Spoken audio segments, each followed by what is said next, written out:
Okay, this video focuses on the classic limiting reactant problem. You should have watched the previous two videos. The first was titled Theoretical Yield, video number 1.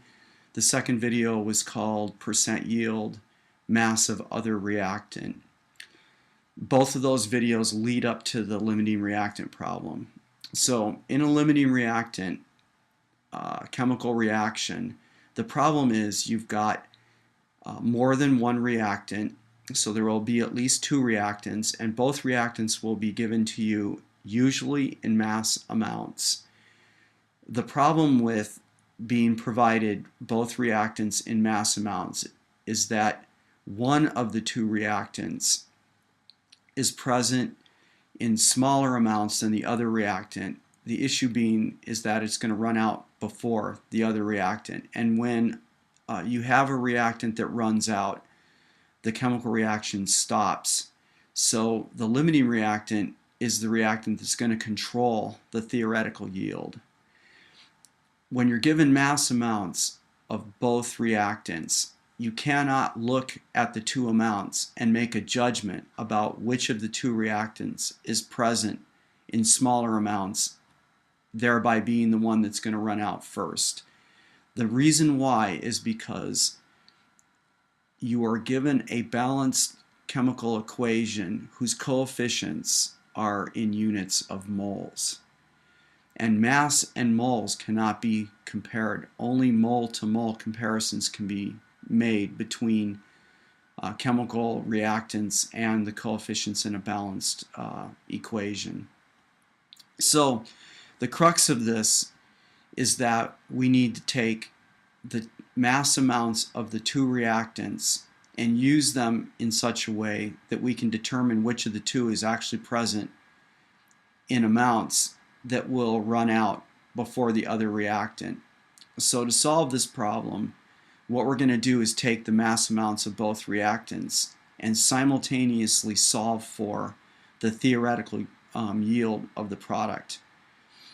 In this example, we're going to solve for the CO2 since that's the product that we solved for in the last two videos. So we're going to do this just to remain consistent. We're going to use unit multiplier method to solve for the mass of the CO2 utilizing both reactants. And the key is determining which of the two reactants produces a smaller amount of the CO2. And whichever of the two reactants produces a smaller amount of the CO2, that is a limiting reactant.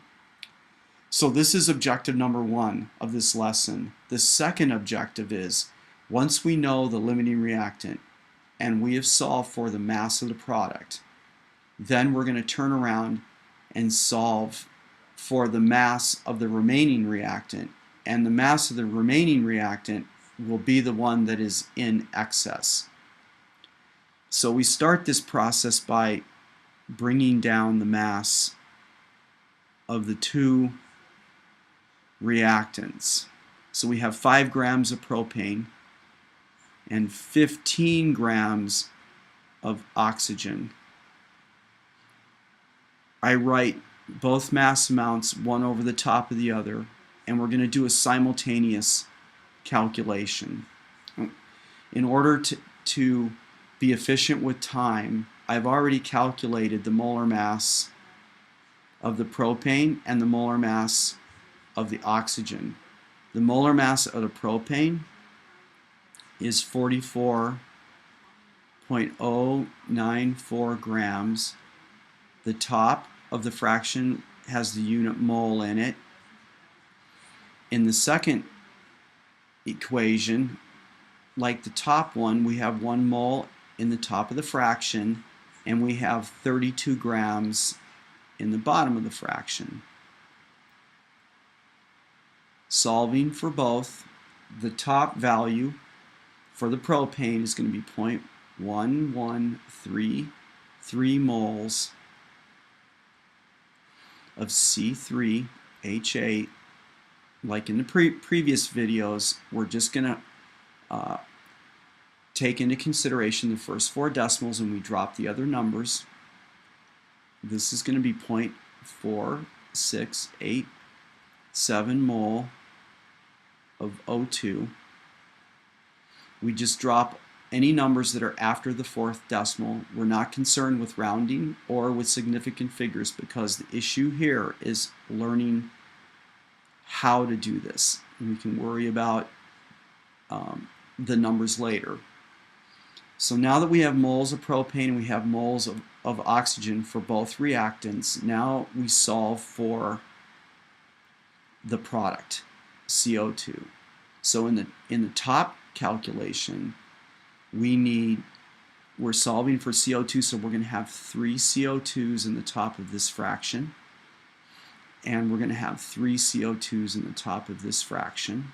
For propane, the coefficient is 1,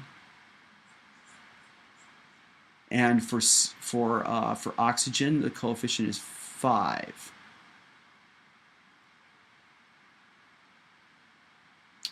Okay, so the moles of CO2 calculated for the propane is going to be 0.3399 moles CO2.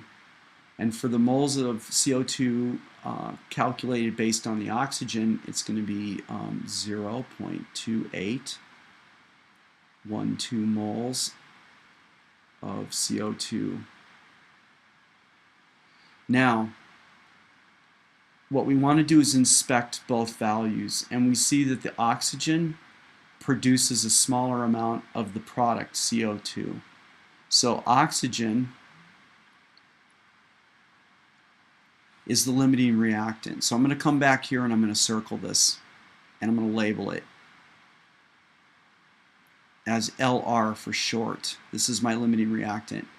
And then I'm going to come back to the CO2 because we're not done here. We need the mass. All right. Now, we need the molar mass of CO2. So I come down to the periodic table, and in CO2 there's 1 mole of carbon. So it's 12.01 grams. Plus, there are 2 oxygens, each oxygen worth 16. So my total molar mass for the CO2 is going to be 44.01 grams per mole. So this is going to be times 44.01 grams per mole.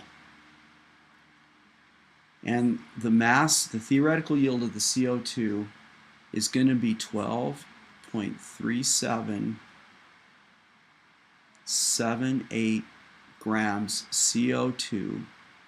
This is our theoretical yield based on the limiting reactant. Now, the last thing to do is I want to know how much in grams we have of the remaining reactant. So the propane is in excess,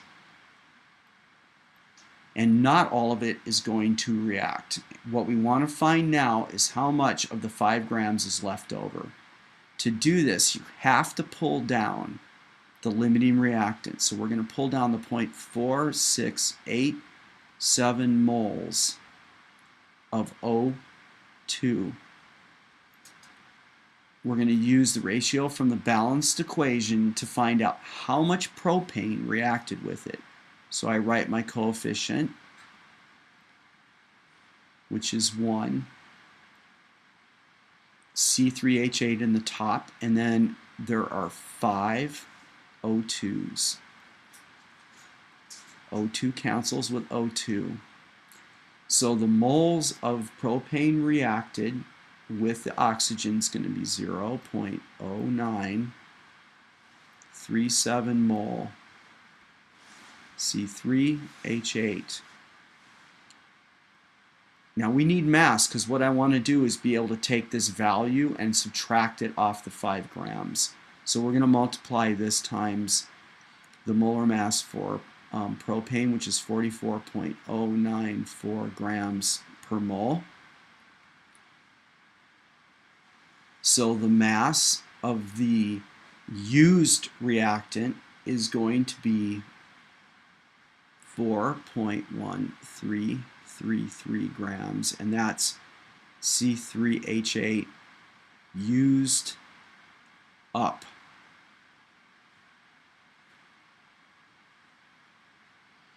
Okay, now to find the mass remaining, we bring down the 5 grams of C3H8. We subtract from that the mass of propane that was used.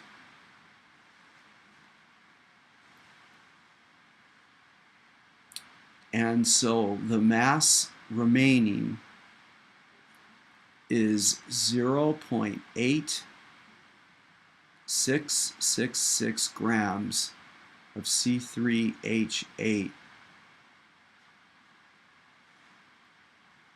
remains.